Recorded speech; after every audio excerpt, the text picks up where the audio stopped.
षोडश सर्ग 16वां सर्ग। रावण के द्वारा विभीषण का तिरस्कार और विभीषण का भी उसे फटकार कर चल देना।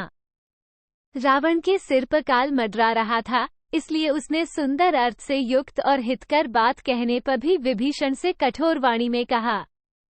1 भाई, शत्रु और कुपित विषधर सर्प के साथ रहना पड़े तो रह ले, परंतु जो मित्र कहलाकर भी शत्रु की सेवा कर रहा हो उसके साथ कदापि न रहे। 2 राक्षस, संपूर्ण लोकों में सजातीय बंधुओं का जो स्वभाव होता है उसे मैं अच्छी तरह जानता हूं। जाति वाले सर्वदा अपने अन्य सजातियों की आपत्तियों में ही हर्ष मानते हैं। 3 निशाचर, जो ज्येष्ठ होने के कारण राज्य पाकर सब में प्रधान हो गया हो, राज्य कार्य को अच्छी तरह चला रहा हो और विद्वान, धर्मशील तथा शूरवीर हो, उसे भी कुटुंबीजन अपमानित करते हैं और अवसर पाकर उसे नीचा दिखाने की भी चेष्टा करते हैं। 4 जाति वाले सदा एक दूसरे पर संकट आने पर हर्ष का अनुभव करते हैं। वे बड़े आत्ताई होते हैं, मौका पड़ने पर आग लगाने, जहर देने, शस्त्र चलाने, धन हड़पने और क्षेत्र तथा स्त्री का अपहरण करने में भी नहीं हिचकते हैं। अपना मनोभाव छिपाए रहते हैं, अतएव क्रूर और भयंकर होते हैं। 5 पूर्व काल की बात है, पद्मवन में हाथियों ने अपने हृदय के उद्गार प्रकट किए थे, जो अब भी श्लोकों के रूप में गाए और सुने जाते हैं। एक बार कुछ लोगों को हाथ में फंदा लिए आते देख हाथियों ने जो बातें कही थी उन्हें बता रहा हूँ, मुझसे सुनो। 6 हमें अग्नि, दूसरे शस्त्र तथा पाश भय नहीं दे सकते।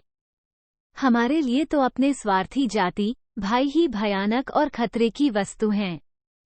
7 यही हमारे पकड़े जाने का उपाय बता देंगे, इसमें संशय नहीं।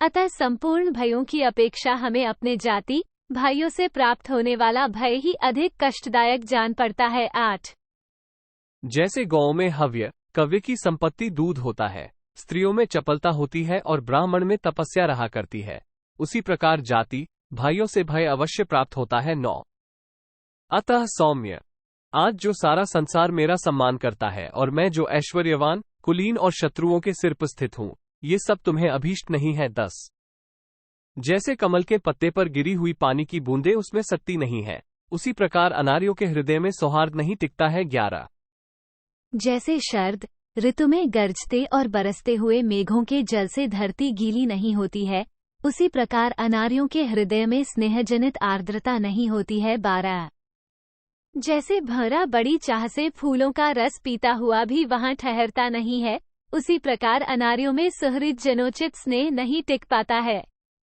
तुम भी ऐसे ही अनार्य हो।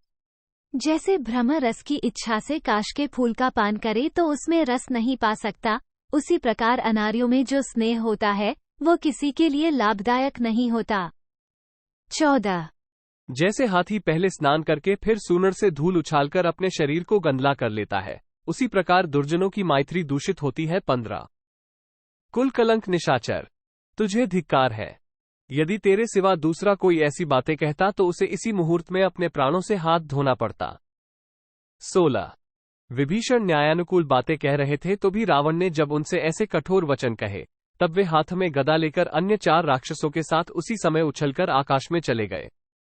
17 उस समय अंतरिक्ष में खड़े हुए तेजस्वी भ्राता विभीषण ने कुपित होकर राक्षसराज रावण से कहा, राजन, तुम्हारी बुद्धि भ्रम में पड़ी हुई है, तुम धर्म के मार्ग पर नहीं हो। यूं तो मेरे बड़े भाई होने के कारण तुम पिताक समान आदरणीय हो, इसलिए मुझे जो चाहो कह लो, परंतु अग्रज होने पर भी तुम्हारे इस कठोर वचन को कदापि नहीं सह सकता। 19 दशानन, जो अजितेंद्रिय पुरुष काल के वशीभूत हो जाते हैं, वे हित की कामना से कहे हुए सुंदर नीतियुक्त वचनों को भी नहीं ग्रहण करते हैं। 20 राजन, सदा प्रिय लगने वाली मीठी बातें कहने वाले लोग तो सुगमता से मिल सकते हैं, परंतु जो सुनने में अप्रिय किंतु परिणाम में हितकर हो, ऐसी बात कहने और सुनने वाले दुर्लभ होते हैं। 21 तुम समस्त प्राणियों का संहार करने वाले काल के पाश में बंध चुके हो, जिसमें आग लग गई हो उस घर की भांति नष्ट हो रहे हो। ऐसी दशा में मैं तुम्हारी उपेक्षा नहीं कर सकता था, इसीलिए तुम्हें हित की बात सुझा दी थी। 22 श्रीराम के सुवर्णभूषित बाण प्रज्वलित अग्नि के समान तेजस्वी और तीखे हैं। मैं श्रीराम के द्वारा उन बाणों से तुम्हारी मृत्यु नहीं देखना चाहता था, इसीलिए तुम्हें समझाने की चेष्टा की थी। 23। काल के वशीभूत होने पर बड़े बड़े शूरवीर, बलवान और अस्त्रवेयता भी बालों की भीति या बांध के समान नष्ट हो जाते हैं। 24। राक्षसराज, मैं तुम्हारा हित चाहता हूँ, इसीलिए जो कुछ भी कहा है वो यदि तुम्हें अच्छा नहीं लगा तो उसके लिए मुझे क्षमा कर दो, क्योंकि तुम मेरे बड़े भाई हो। अब तुम अपनी तथा राक्षसों सहित इस समस्त लंकोपुरी की सब प्रकार से रक्षा करो। तुम्हारा कल्याण हो। अब मैं यहाँ से चला जाऊंगा, तुम मेरे बिना सुखी हो जाओ।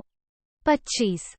निशाचर राज, मैं तुम्हारा हितैषी हूँ, इसीलिए मैंने तुम्हें बार बार अनुचित मार्ग पर चलने से रोका है, किंतु तुम्हें मेरी बात अच्छी नहीं लगती है। वास्तव में जिन लोगों की आयु समाप्त हो जाती है वे जीवन के अंतकाल में अपने सुहृदों की कही हुई हितकर बात भी नहीं मानते हैं। 26। इत्यार्षे श्रीमद् रामायणे वाल्मीकि आदिकाव्ये युद्धकांडे षोडशः सर्गः। 16। इस प्रकार श्री वाल्मीकि निर्मित आर्ष रामायण आदिकाव्य के युद्धकांड में 16वां सर्ग पूरा हुआ। 16।